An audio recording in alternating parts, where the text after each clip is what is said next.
안녕하세요. 한류의 신과 해외 반영을 소개하는 한류클래스TV입니다. 오늘은 정년이 파라는 셰익스피어의 희곡을 보는 듯 강렬했다는 영국 최대 연예 매체 애니메 기사를 살펴보고 이 드라마에 파라에 열광하는 영국 시청자 반응까지 살펴보겠습니다. 정년이 파라 엔딩 신드롬이 정말 큰 것 같습니다. 계속해서 이 엔딩에 대한 각 나라의 리뷰가 쏟아지고 있고 저희 채널에서도 빠짐없이 전해드리고 있습니다. 오전 영상에서도 전해드렸듯이 정년이 관련 영상이 3억 뷰를 넘으면서 웬만한 인기 K-POP 스타 뮤직비디오 조회수와 비슷할 만큼 엄청난 이슈를 낳고 있습니다. 오늘도 영국 최대 연예 매체 NME에서 파라에 대한 리뷰 기사가 올라왔는데 바로 살펴보겠습니다. 정년이 파라는 소복 밑에서 훈련하는 학생들로 시작하는데 소복은 합동 공연의 노래가 특히 어렵다고 말합니다. 영서는 주란에게 오디션에 같이 나가자고 하고 주란은 생각할 시간을 달라고 합니다. 정년이 에피소드 파라는 엄청나게 극적입니다. 마치 셰익스피어의 희곡을 연극으로 보듯 엄청난 몰입도 있는 연기와 대사가 쏟아졌습니다.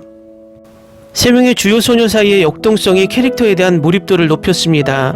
정년과 함께 연기하는 것에 대한 주란의 진짜 두려움은 흥미로운 줄거리를 만들어내고 영서와 정년 사이의 라이벌 관계는 이제 더 많은 친밀감과 배려로 가득 차 있으며 이 부분은 항상 시청하기 흥미롭습니다. 이 에피소드는 한 단계 더 나아갑니다. 무대에서의 폭발과 마찬가지로 이것은 누구에게나 명백한 것 중 하나이며 특히 훈련 중인 가수에게는 더욱 그렇습니다. 정년이 노래를 잘해야 한다는 끝없는 욕구를 묘사하는 것을 높이 평가하고 이 에피소드는 김태라 라미란이 칭찬할 만한 연기를 선보이며 감정적인 박자를 제대로 살렸습니다.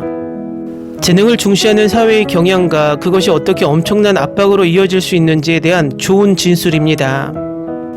정년이 이번 에피소드는 야망, 경쟁 그리고 예술적 헌신의 무거운 대가에 대한 가슴 아픈 탐구입니다.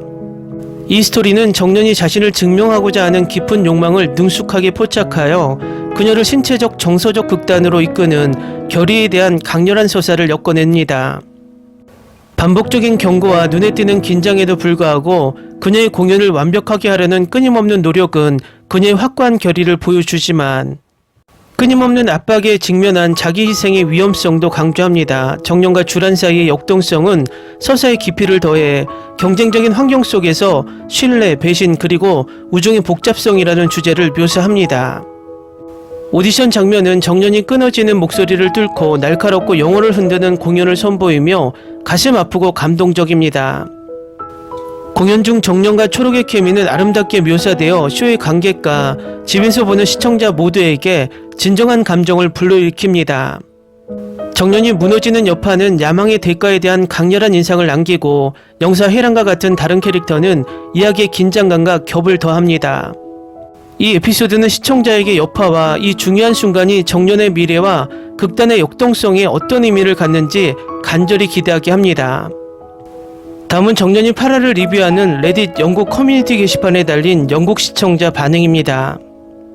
방금 파라를 다 봤는데 정년이 주란이랑 엄청 다투었어. 그리고 드라마를 보면서 이렇게 울어본 적이 없어. 진짜 끔찍했어.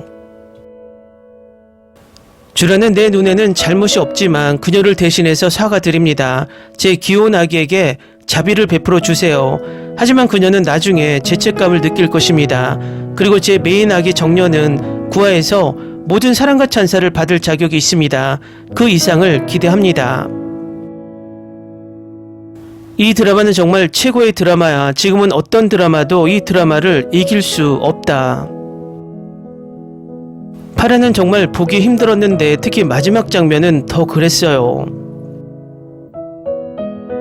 파라 엔딩 장면은 정년이 목소리를 잃는 장면에서 완전한 침묵, BGM도 없고 뭐 그런 게 없어서 너무 숨이 막혔어요. 나도 목소리를 잃는 것 같았어요.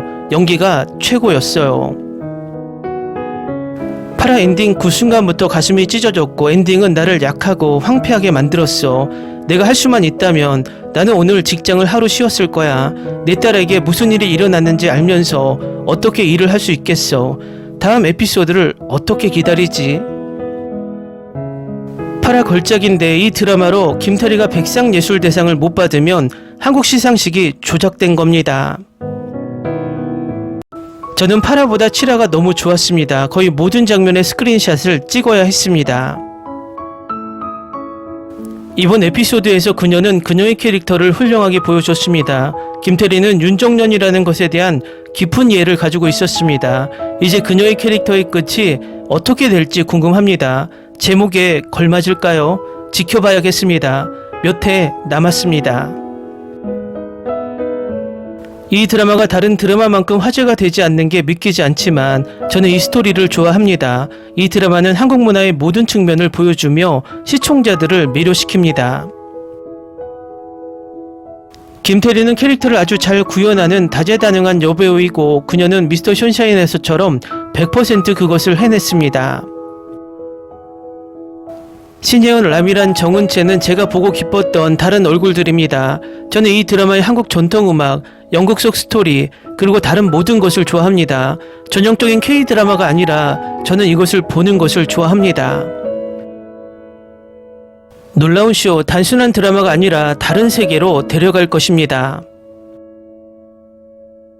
판소리와 국국의 세계, 그들이 만든 세계에 정말 반했습니다. 실제 세계에서 판소리와 국국을 모르지만 이 쇼에서 판소리와 국국이 정말 제 관심을 사로잡았습니다. 마치 녹화된 라이브 연극 공연을 보는 것 같은 몰입감 넘치는 세계입니다. 노래, 의상, 무대 공연은 모두 정말 아름답습니다. 특히 배우들은 특히 주인공 김태리를 비롯한 최고의 연기를 선보였습니다. 우리는 전설이 만들어지는 것을 보고 있으며 이 드라마와 같은 그녀의 작품은 불멸화될 것입니다. 정은채와 같은 다른 여배우는 스크린 타임이 적지만 그녀의 존재감은 항상 매혹적입니다. 신예은 같은 젊은 여배우는 확실히 좋은 실적을 가지고 있으며 이 시리즈에서 그녀는 놀라운 재능을 보여줍니다. 다른 캐스트들도 최선을 다하고 있습니다. 주란 역의 우다비, 강소복 역의 라미란, 그리고 언급할 수 없는 다른 많은 배우들이 있습니다. 그들이 최선을 다하고 있다는 것을 느낄 것입니다. 스토리 자체는 그렇게 복잡하지 않고 새로운 것도 아니지만 간단하지만 우리가 전혀 알지 못했던 판소리와 국국의 세계가 추가되었습니다. 전반적으로 놀라운 재능을 가진 소녀의 여정을 봅니다. 그녀는 꿈을 이루기 위해 최선을 다합니다. 스토리에 대해 말하자면 저는 원작 웹툰의 스토리를 제쳐놓을 수 없습니다. 많은 웹툰 팬들이 많은 측면이 변경되었기 때문에 좌절감을 호소합니다. 저는 다른 드라마에서 좋아했던 스토리가 다른 형식이나 버전으로 각색된 경험이 있습니다. 변화는 불가피합니다. 맞아요. 웹툰 팬들이 변화에 계속 좌절한다면 이 각색 버전에서 많은 놀라운 것을 놓칠 것입니다. 백지 상태로 시청하세요. 어렵다는 건 알지만 다른 많은 드라마가 제 사랑하는 스토리를 망쳤고 비교하지 않기가 어렵죠. 하지만 실사 영화나 시리즈는 더 많은 청중에게 다가갈 수 있다는 걸 깨달았어요. 판소리는 정말 제 관심을 사로잡았습니다. 한국의 전통적인 노래 방식입니다. 그들이 부르는 방식은 멜로디와 함께 소리내어 읽는 시와 같습니다. 죄송하지만 이 표현을 다른 언어로 전달하는 것은 어렵습니다. 오리지널 사운드 트랙에서는 판소리가 많이 있습니다. 제 관심을 사로잡는 노래 중 하나는 이날치가 부른 노래 제목인 벌드입니다. 이날치는 판소리 팝밴드인 것으로 알고 있고 당연히 그들은 현대적인 방식으로 많은 판소리를 연주했습니다. 그들의 유튜브에 가서 판소리를 더 많이 즐길 수 있습니다. 정년이는 놀라운 드라마입니다. 그저 시간을 보낼 가치가 있는 것 이상이며 평생에 꼭 한 번은 봐야 할 쇼입니다. 여러분 모두 이 드라마를 보고 좋은 하루 보내시길 바랍니다. 댓글 반응 잘 보셨나요? 영국 기사나 영국 시청자나 이 드라마 8화 엔딩에 얼마나 열광했는지 바로 알 수 있습니다. 재밌는 것은 이제 한국의 백상예술대상이 전세계 K-드라마 시청자들이 아카데미나 에미상을 언급하듯 자연스러워졌다는 게 재밌습니다. 이 부분은 봉준호 감독이 말했듯 이제 우리나라 시청자들도 아카데미나 그래미나 에미상 같은 이런 미국의 로컬 시상식에 너무 신경 쓰지 않아도 한국의 시상식을 바라보는 시간이 되었다는 방증인 것 같습니다. 결국 우리나라 콘텐츠들이 전 세계적으로 계속 인기를 얻자 그 주변의 시상식까지 평가가 높아지고 권위를 얻게 되었다는 것입니다. 이런 상황에서 글로벌 우리 OTT가 나와서 전 세계에 서비스하고 그 방영된 드라마들을 자체 시상식해도 많은 관심을 유도할 것으로 보입니다. 한류 클래스 TV는 한류 외신과 해외 반응을 꾸준히 쫓아가 보겠습니다. 재밌게 잘 보셨나요? 여러분의 구독, 좋아요, 댓글, 알림 설정은 컨텐츠 제작에 큰 힘이 됩니다. 그리고 항상 하시는 일마다 대박 나시고 행복하시길 바랍니다.